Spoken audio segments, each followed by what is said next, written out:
드디어 사도행전 28장에 왔습니다.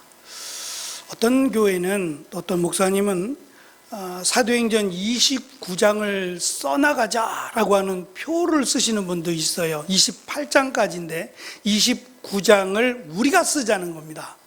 우리가 하나님의 말씀대로 믿음의 역사를 만들어 가보자라고 하며 사도행전 29장을 써나가는 교회, 이렇게 표를 잡기도 해요. 멋있죠? 부담도 스럽고요. 어쨌든 우리가 28장 마지막 장까지 왔는데 이 일은 결코 쉽지 않습니다.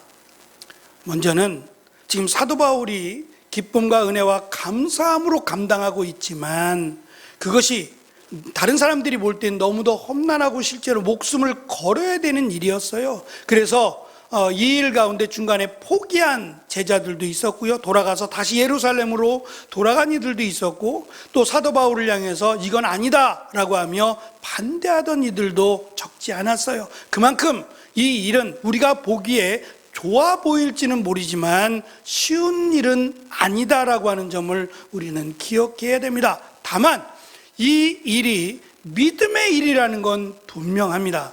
그래서 사도행전을 통해서 지금 우리에게 강조하는 것은 어쨌든 하나님이 살아계시고 역사하신다, 그 역사에 우리가 주인공이 될 뿐만 아니라 도구가 되어야 한다라는 것을 강조하고 있습니다. 나이를 막론하고 내가 경험이 많든 경험이 적든 간에 하나님이 나를 사용하시도록, 내가 하나님의 도구가 될 수 있도록, 그래서 예수 그리스도의 복음, 우리가 복음을 배우고 있습니다만 바로 하나님의 가장 큰 선물인 예수 그리스도를 믿음으로 허락하신 이 구원의 은혜를 사랑하는 사람들, 가장 가까이에 있는 사랑하는 사람들 뿐만 아니라 알지 못하는, 그리고 심지어는 원수된 자들에게까지 이 복음을 전하는 귀한 은혜가 우리 가운데 있기를 소망합니다. 오늘 말씀에 대한 간단한 영상입니다. 마지막 영상이 되겠습니다. 한 5분 채 안 되는데 영상을 먼저 보시고 계속해서 말씀을 나누겠습니다.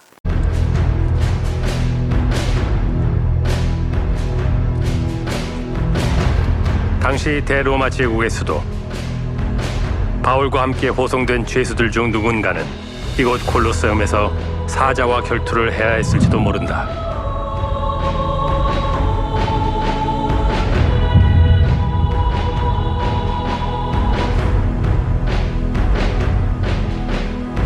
그러나 바울에게 내려진 처분은 다른 죄수들과 달랐다.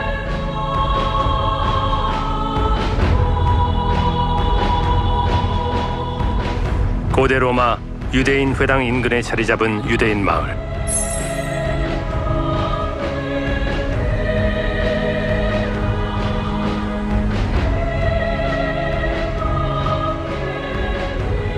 지금 이곳이 유대인 집성촌인가요? 지금도 그렇고요. 바울 시대 때도 마찬가지였습니다. 보세요, 여기 코쇼 커피숍, 그죠? 지금도 유대인들이 여기 있고, 보니까 이스라엘 국기도 여기에 걸려 있네요. 지금도 현재 여기가 지금 유대인들이 집성촌을 이루고 있어요.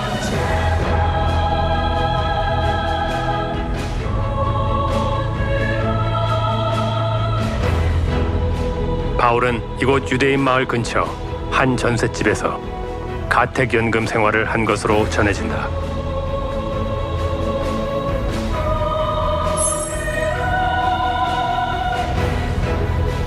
바울의 전셋집 위치로 추정되는 곳, 그를 기념하는 로마 가톨릭의 성당이 세워져 있다.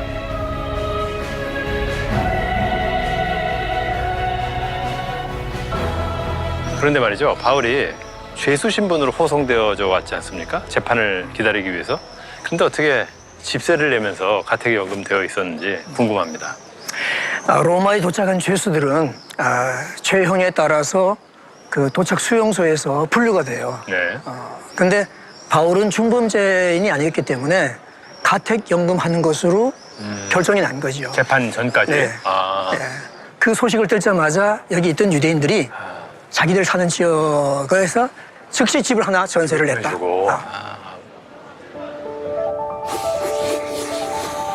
유대인들과 로마인들 그리고 이방인들까지 방문객들의 출입이 자유로웠던 가택연금 상태였기에 바울은 이곳에서 복음을 전하고 가르치며 사역할 수 있었다.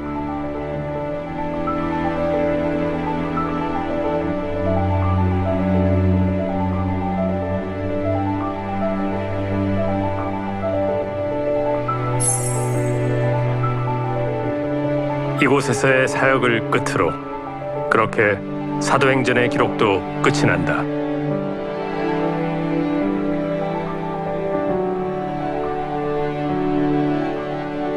사도행전 이후 바울의 행적은 기록되어 있지 않습니다. 바울이 참 아들로 여겼던 두 동역자 디모데와 디도에게 보낸 세 통의 편지에 조금의 흔적이 남아있을 뿐입니다. 그는 가택연금에서 풀려났고 몇 년 후 다시 잡혀 로마 감옥에 재수감되게 되는데요. 그 몇 년의 시간 동안 바울은 무엇을 했으며 그에게는 어떤 일들이 있었던 걸까요?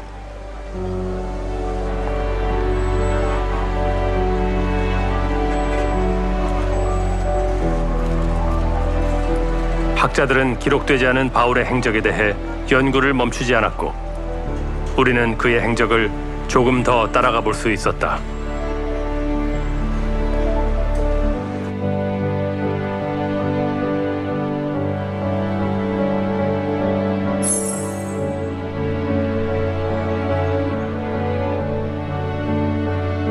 바울을 고발한 유대민족 사람들은 끝내 나타나지 않았고 로마 제국은 더 이상 그를 가둬둘 이유가 없었을 것이다.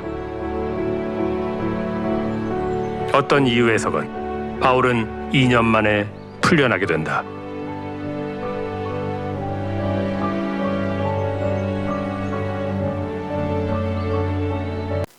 사도 바울이 로마에 도착한 때는 약 60년이라고 말씀을 드렸고 예루살렘 성전이 무너져야 하리라고 예수님이 예언하신 대로 예루살렘 성전이 파괴되고 무너진 때가 약 10년 뒤인 AD 70년입니다. 그동안 사도 바울이 살아있을까? 그건 알 수 없습니다. 2년 뒤에 풀려났다가 2년 뒤에 다시 로마의 감옥에 갇히고 그 뒤에 사도 바울은 아마 죽임을 당하지 않았을까? 이렇게 학자들은 이야기합니다. 어쨌든 지금 예루살렘 성전이 무너져야 하리라라고 할 만큼 타락한 유대인들, 하나님이 그들을 버릴 만큼 죄악 가운데 있었던 유대인들 가운데 함께했던 사도 바울이에요. 원래는 사울이라는 이름으로 함께했었죠. 사울 역시도 하나님의 징계 아래 놓여 있었는데 하나님의 은혜를 받고 예수 그리스도를 만난 뒤에 이제는 복음의 전달자가 되어서 예루살렘을 멸망하는, 예루살렘 성전을 무너뜨리는 바로 그 로마에 가서 마지막 그의 복음을 전하는 전달자로서의 사역을 감당하고 있습니다.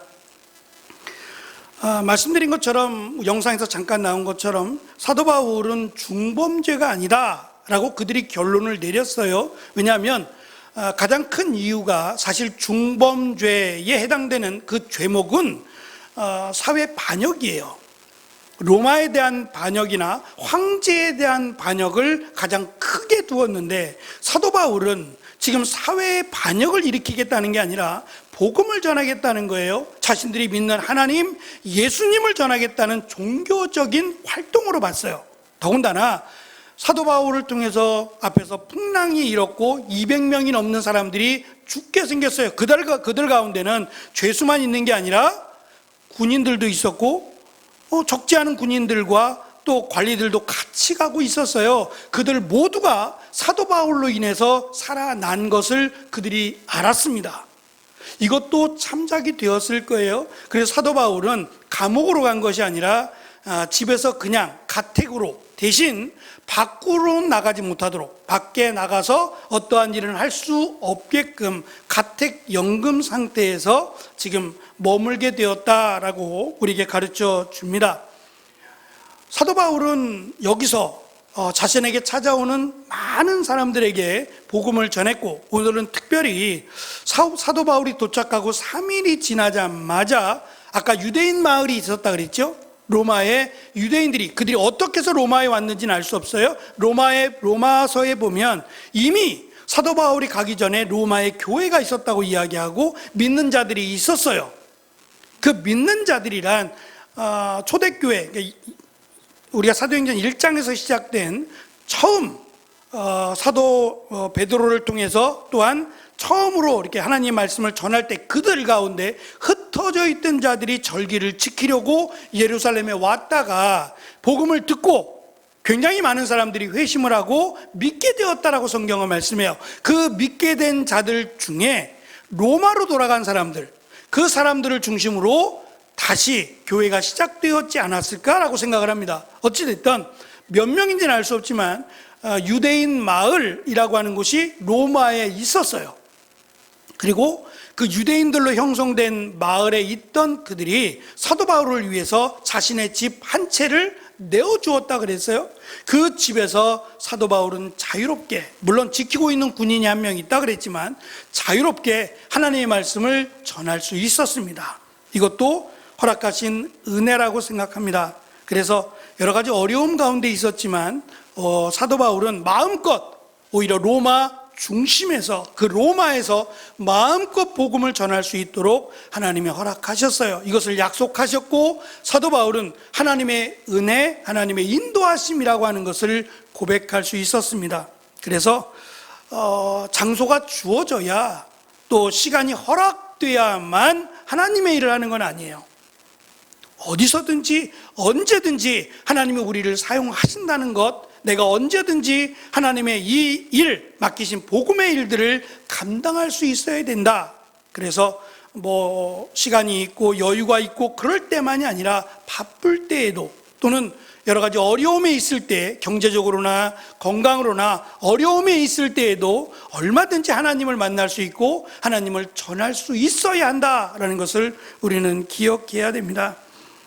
아침에 제가 와서 이제 세팅도 하고 성도들 인사도 하고 그러는 중간에 뒤에 이제 저기 그 기도실에서 지금 두 아이가 예배를 드린다? 하여튼 두 아이들이 있어요. 승빈이, 한빈이 둘이 있는데 전도사님이 우리 주일학교에서 이렇게 주는, 예배 끝나고 나눠주는 과자도 있고 그런데 많더라고요. 소세지도 있고 과자도 있고 또 아이스크림도 있어요. 그래서 제가 승빈이한테, 승빈아, 목사님도 하나 줘 그랬어요. 어떻게 했을 것 같아요? 싫어요. 제 거예요. 그랬을 것 같아요? 아니래요. 엄마가 아니래요. 주더라고요. 소시지를. 제가 고마워 그러고 받았겠어요? 다시 줬겠어요? 저를 어떻게 하시고? 다시 줬죠. 제가 먹고 싶어서 그런 게 아니라 그냥 주는가. 그래서 승빈이가 제가 목사한 걸 알거든요. 그래서 줬을 거예요. 여러분들 달라 그러면 안 주는데 제가 달라 그러니까 줬을 거예요. 전 그렇게 생각하는데, 어쨌든 우리가 하나님 앞에 무언가를 달라고 할 때 하나님이 그것을 주시고 또 이것을 다시 하나님이 줬으니까 내놔, 그러시겠어요? 아니죠. 우리가 달라고 하는 것, 하나님이 정말 나를 사랑하는가, 나를 믿는가 라는 걸 보기 위해서 그러신 거지, 하나님이 줬다가 뺏으려고 주시는 건 아닐 거예요. 우리가 그렇듯이 말입니다. 그렇다면 우리가 기도하는 이 일이 하나님이 보실 때에는 기쁘신 일이에요. 귀찮은 일이 아니라 기쁘신 일이라고요. 오히려 기도하기를 원하시고 하나님의 응답하기를 기다리시는 것을 우리는 성경을 통해서 자주 접해요. 그러니 내가 믿음이 있던 믿음이 없던 기도했으면 좋겠어요. 정말 믿음이 있어야, 믿음이 많아야, 믿음이 좋아야 기도하는 게 아니라, 어려움은 다 있을 수 있어요. 고난이 다 있을 수 있고, 그럴 때 하나님 앞에 나아가서, 하나님, 내가 아직 믿음이 없어요. 믿음이 적어요. 하지만 이 일은 제가 감당하기 너무 버거워요 라고 하면서 기도했으면 좋겠어요. 기도를 통해서도 하나님이 역사하시고 믿음과 은혜를 주시기도 하거든요. 다양한 방법으로 하나님이 은혜의 통로를 만들어 주셨는데, 그 통로의 가장 큰 통로가 말씀이에요.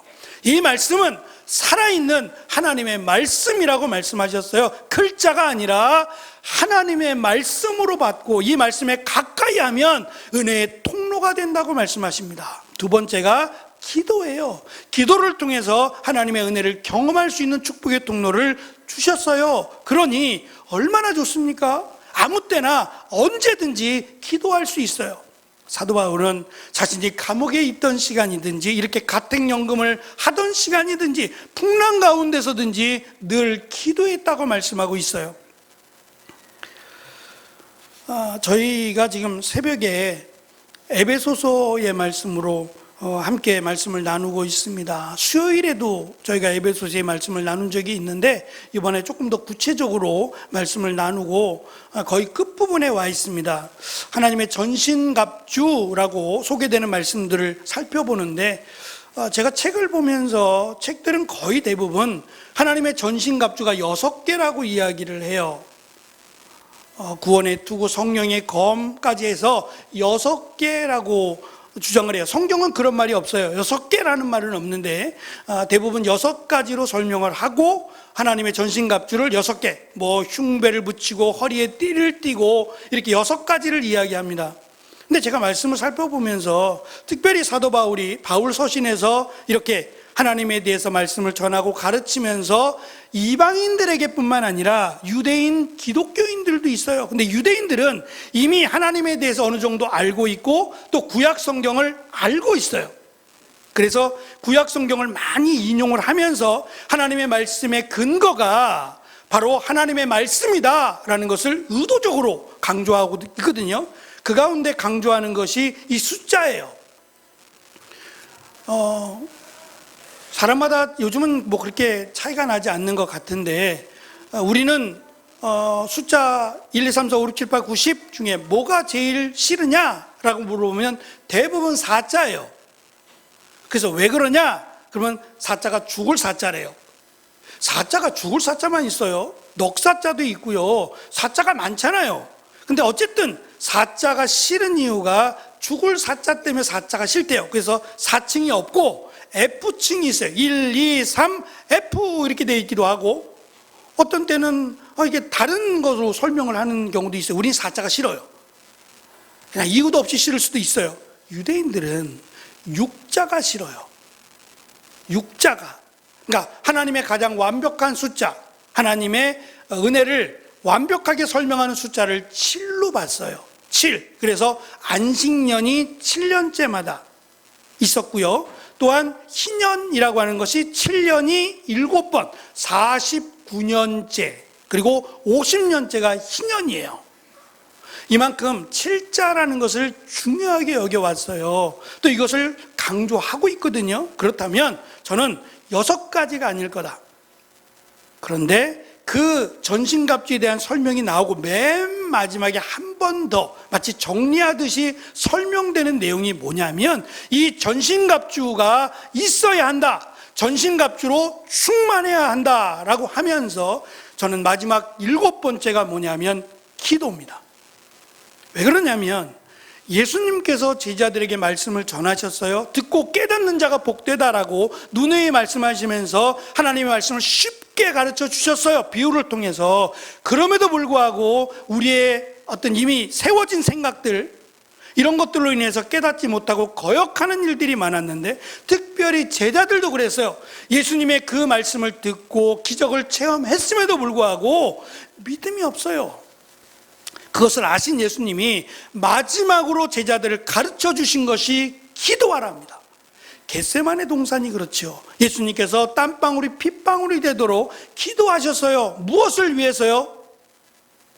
제자들을 위해서요. 제자들만 남겨질 것을 생각해서, 그들이 흩어질 것을 믿음이 없음을 생각해서 그들을 위해 땀방울이 핏방울이 되도록 기도하시면서 제자들에게 기도하라고 말씀하셨어요. 힘들지, 어렵지, 감당하기 버거우면 기도하라.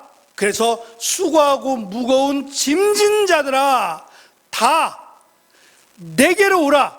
내가 너희를 쉬게 하리라고 말씀하셨어요. 그 무거운 짐을 주님 앞에 내려놓고 기도하면 내가 너희에게 쉼을 주겠다고 말씀하고 약속하셨어요. 그 무거운 짐을 기도를 통해서 내려놓는 겁니다. 그래서 우리가 기도하는 일이 굉장히 중요하다라는 것을 강조하고 있고, 그래서 우리가 어떠한 곳에 있든지 하나님의 말씀 그리고 기도하는 일은 결코 포기해서는 안 된다.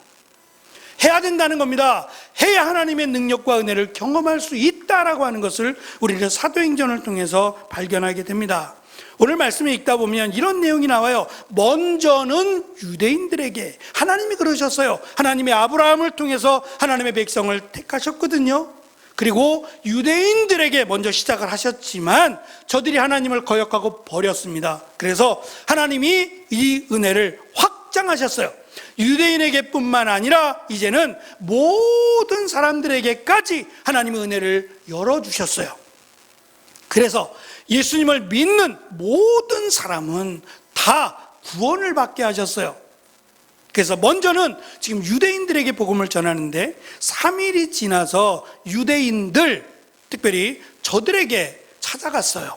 찾아가서 말합니다. 내가 누군지 아십니까? 라고 물어봤더니 소문을 들었대요.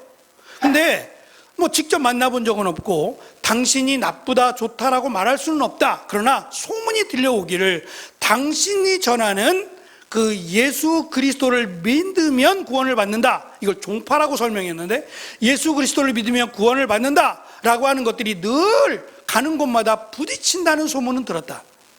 그러나 우리가 실제로 무슨 내용인지 잘 모른다. 그래서 약속을 했어요. 언제 만납시다.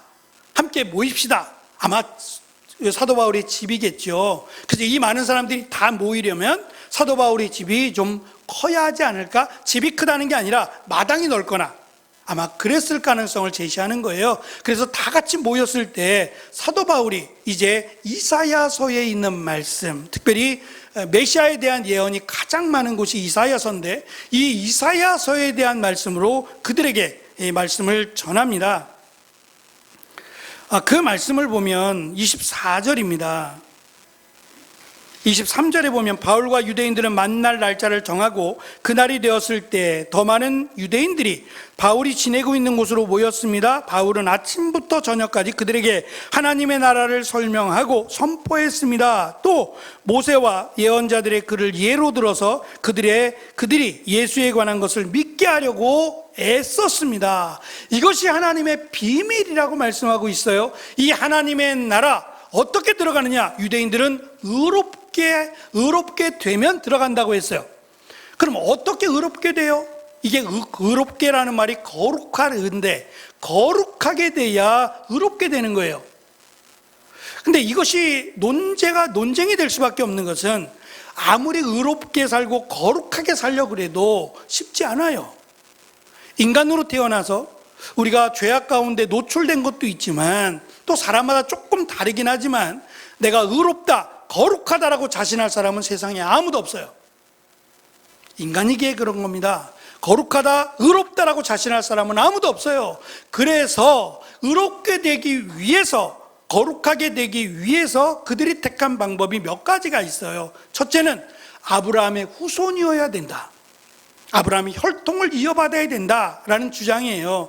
근데 이 주장이 말이 안 되는 것은 당시에는 북의 혈통이었어요. 아브라함부터 시작돼서 아버지의 혈통을 따라왔는데 지금 다윗만 해도요. 다윗의 어머니가 다윗의 증조할머니가 되죠. 어머니가 아니라 다윗의 증조할머니가 룻이에요. 모압 여인 룻, 이방 여인이지요. 그 모압 여인 룻과 보아스와 결혼하고 그의 후손이 이세가 되고 다윗이 태어나는 겁니다. 또 솔로몬, 다윗의 아들인 솔로몬이 후계자가 되는데 솔로몬의 아내가 우리아의 아내였던 밧세바인데 이 여인도 이방 여인일 가능성이 높아요. 우리아가 그러니까. 그러면 혈통에 문제가 있어서 다윗은 의롭게 될 수 없다가 되는 거예요. 근데 이걸 바꾼 거예요. 교묘하게 바꿔서 한 번은 괜찮아 라고 자기들끼리 바꿨어요. 뭐가 한 번은 괜찮아요? 그러니까 눈 가리고 아웅이죠. 아브라함이 혈통을 따라야 된다. 이거는 한계가 있어요. 말도 안 되는 일이에요. 두 번째가 율법입니다. 자기들에게 허락하신 율법 정리해 보니까 613개래요. 이 613개를 다 지킬 수 있나요? 뭐라도 하나 서운하게 할 수 있고 안 지킬 수도 있어요. 그러면 무효가 되는 거예요. 그러니까 자기들이 말해놓고 다 안 됩니다. 안 돼요. 하나님이 의롭다고 여겨주시지 않으면 의롭게 될 자는 이 땅에 아무도 없어요. 그래서 하나님이 주신 특별한 은혜가 하나님이 이 땅에 인간으로 오셔서 우리의 죄를 대신하여 십자가에 달려 죽으시고, 그렇게 우리의 죄를 대신하여 죽으심을 믿는 자에게 의롭다 하심으로 의롭다 하시는 것이 바로 우리가 거룩해지고 의로워질 수 있는 유일한 방법이에요. 사도 바울도 과거에 몰랐어요. 예수님을 만나기 전에는 몰랐던 일이에요. 예수님을 만나고 나니까 구약에서 이 말씀이 무슨 말씀인지, 그리고 우리가 어떻게 해야 하나님의 나라에 들어가는지를 깨닫게 됐어요. 얼마나 기쁠까요? 더군다나 예수 그리스도를 메시아로 믿기만 하면 구원입니다. 혈통이 어찌 됐던, 과거에 내가 어떻게 살았던 그것보다 이제 내가 예수 그리스도를 믿으면 값없이 의롭다함을 받는 겁니다. 이 놀라운 소식을 이 유대인들에게 전했어요. 그런데 안타까운 점은 24절입니다. 바울의 말을 믿는 사람도 있었지만 믿지 않는 사람도 있었다는 거예요. 만약에 이 부분이 저였다면 공감할 수 있어요. 제가 부족하니까, 터무니없이 부족하니까, 지식도 짧고 경험도 부족하니까 라고 할 수 있지만, 사도 바울입니다. 얼마나 더 경험이 필요할까요? 사도 바울이 소아시아에 있는 많은 지역을 다니면서 복음을 전했고, 수많은 사람들을 만났고, 심지어는 죽음 가운데 살아나게 했고, 많은 이적과 기적을 행했던 사람이에요. 근데 그가 복음을 전했는데도 믿는 사람도 있지만 믿지 않는 사람도 있다고 말씀하세요. 예수님도 마찬가지죠. 하나님이신 예수님이 귀신을 쫓아내시고 기적을 행하시고 말씀을 전하셨는데, 듣고 믿은 사람도 있지만 거역하고 죽이자라고 말한 사람도 있어요. 제가 이 말씀을 드리는 이유는 우리가 최선을 다하자는 거예요. 믿고 믿지 않고가 우리의 책임으로 돌리지 말라는 거예요. 우리가 제대로 바르게만 복음을 전했다면 이 복음을 듣는 자들이 문제지, 복음을 전했음에도 불구하고 저들이 믿지 않았다? 그것은 우리가 부족해서, 물론 그럴 수 있어요. 그러나 듣는 자에게 이 문제가 있다라는 것도 기억하고 기도하면서 복음을 잘 전할 수 있도록 힘쓰는 것이 우리의 최선이다라고 생각합니다. 마지막 세 번째는 23절에서 28절의 말씀인데요. 바울과 유대인 지도자들이 다시 만날 날짜를 정하고 그날에 더 많은 유대인들이 모여서 하나님의 말씀을 전했습니다. 늘 그랬듯이 바울의 복음을 듣는 자들이 있고 또 반대하는 자들이 있었다고 말합니다. 그래서 결론적으로 바울은 이렇게 이사야서의 말씀을 인용해서 말합니다. 26, 27절입니다. 이 백성에게 가서 말하여라. 너희가 듣기는 들어도 깨닫지 못하고 보기는 보아도 알지 못할 것이다. 이 백성의 마음이 무디어졌고 귀로는 듣지 못하며 눈은 감겼다. 이는 그들의 눈으로 보고 귀로 듣고 마음으로 깨닫고 내게 돌아와 고침을 받지 못하게 하려 함이라고 말씀하셨어요. 그러니까 모든 사람이 다 이 복음을 듣고 구원받는 건 아니라는 점이에요. 그런 점에서 내가 예수님을 믿었다, 내가 이 복음을 믿는다는 것은 하나님의 축복임을 알아야 돼요. 돈 주고 살 수 없어요. 할 수 없습니다. 그래서 구원은 하나님의 가장 큰 선물, 가장 큰 은혜라고 성경은 말씀하고 있어요. 세상에서 우리가 어려울 수 있고요, 힘들 수 있어요. 내 마음대로 되지 않고 오히려 예수님을 믿음으로 더 어려움에 처할 수 있어요. 그래서 우리가 사도행전을 다음 주에 마무리하고, 저희가 사실은 욥기 말씀, 저에게는 상당히 그 은혜되는 말씀이었어요. 욥기 말씀을 수요일에 함께 나누고 30번을 했는데 이걸 정리해서 제가 4번, 5번 정도로 정리를 할까 해요. 그래서 주일날 5번에 걸쳐서 욥기의 말씀을 함께 나누려고 합니다. 기도하시면서 큰 은혜를 사모하시기를 바랍니다. 어찌되었든 간에 이렇게 말씀을 주셨고 은혜를 주셨음에도 깨닫지 못하는 자들이 있다라고 하는 안타까움을 전하면서, 그래서 마지막 28절은 하나님이 이 구원이 이방인들에게도 주기로 했다. 너희들에게뿐만 아니라 이방인들에게로 주기로 작정하셨다. 그래서 나를 이방인의 사도로 부르셨다는 거예요. 이 말씀을 듣는 자들이 아멘하면 축복이요, 이것을 거역하면 하나님의 심판에 이를 겁니다. 이 놀라운 은혜가 우리에게 있기를 원합니다. 끝으로 이제 여름철이 다가오고 휴가철이 다가오면 많은 분들이 여행을 갑니다. 여행과 관광의 차이에 대한 글을 쓰신 분이 계세요. 관광은 구경하는 겁니다.